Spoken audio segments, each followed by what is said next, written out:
Hello, my name is John Hughes, and I was born in Gilmer, Texas, to mom and dad sitting out there tonight, Chris and Patty Hughes.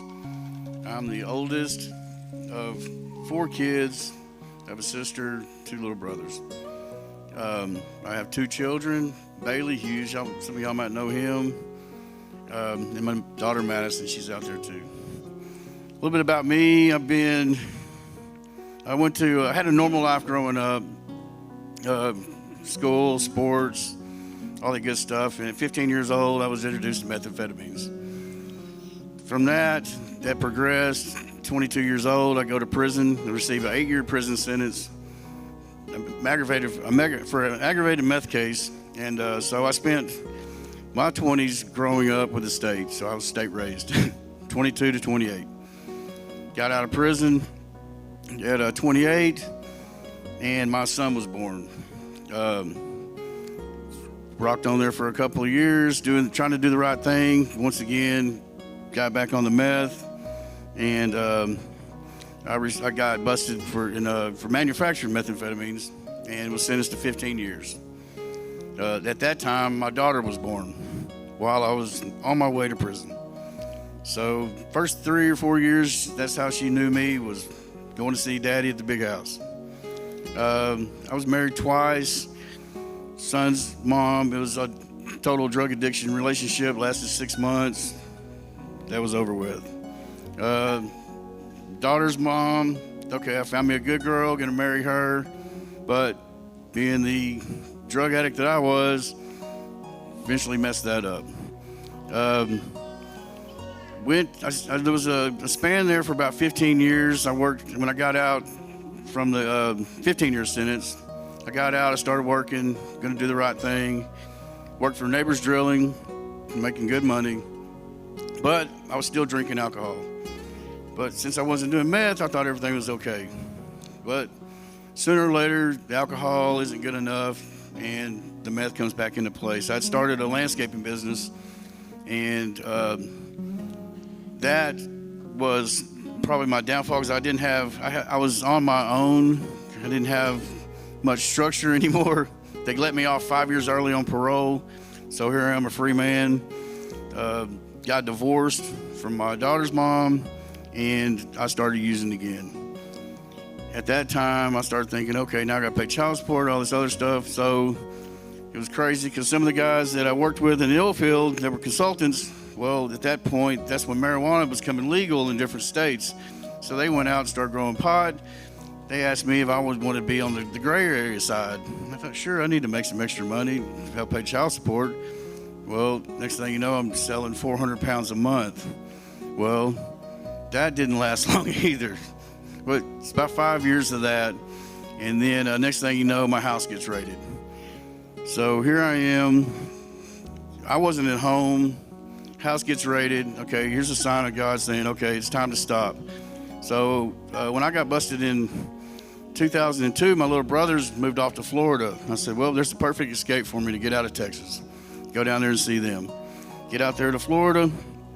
And as soon as I sold the business in Texas, moved to Florida, sold my house, got out there, and I hit $200,000 at the casino right off the bat. So now I'm a professional gambler. And well, that started a whole nother downfall. I don't know if anybody does any gambling in here. But that mixed with meth is a bad combination for John. I ended up losing everything for the third time. And I thought, okay, here I'm coming back to Texas. So I come back to Texas.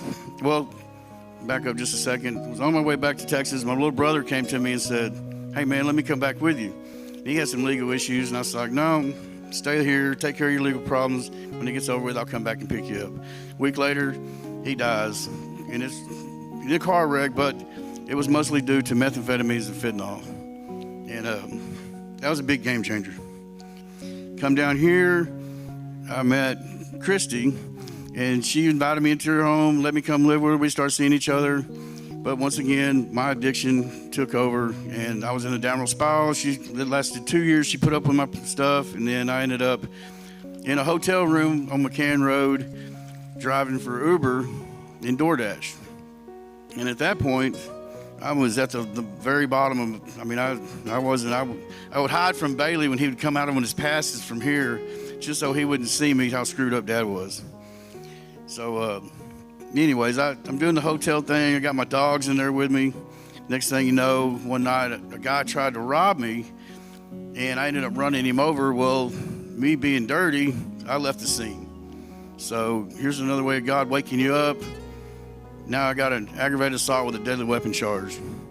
They ended up coming to my hotel room a couple days later, taking my dogs from me. So now I have lost everything and everybody around me. I had a $100,000 bond. I'm thinking, man, 20 years later, and here I am again, starting over. What am I going to do? I'm screwed now at this point.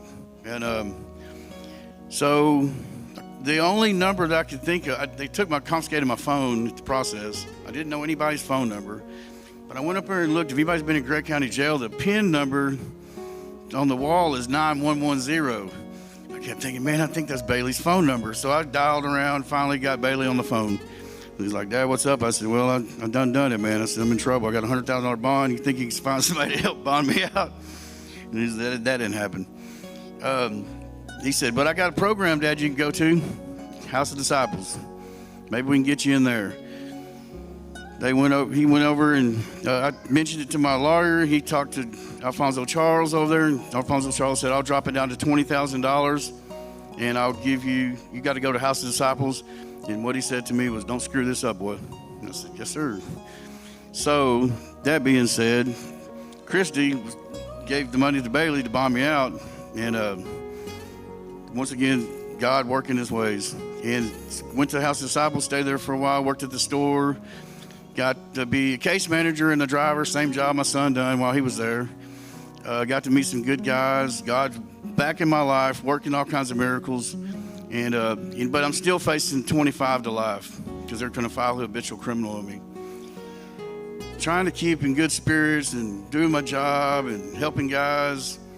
With that on my plate was really stressful and kind of stopped, watching my health and stuff like that.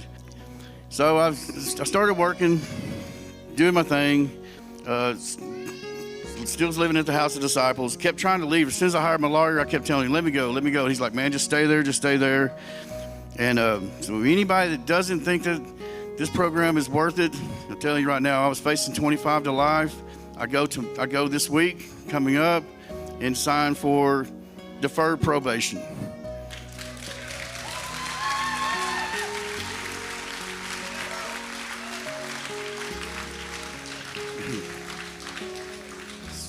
So all you new guys in here, man, just stay with it. It's crazy at first. You got your chores to do, and you think they're pushing God down you, but you need God in your life. I promise you.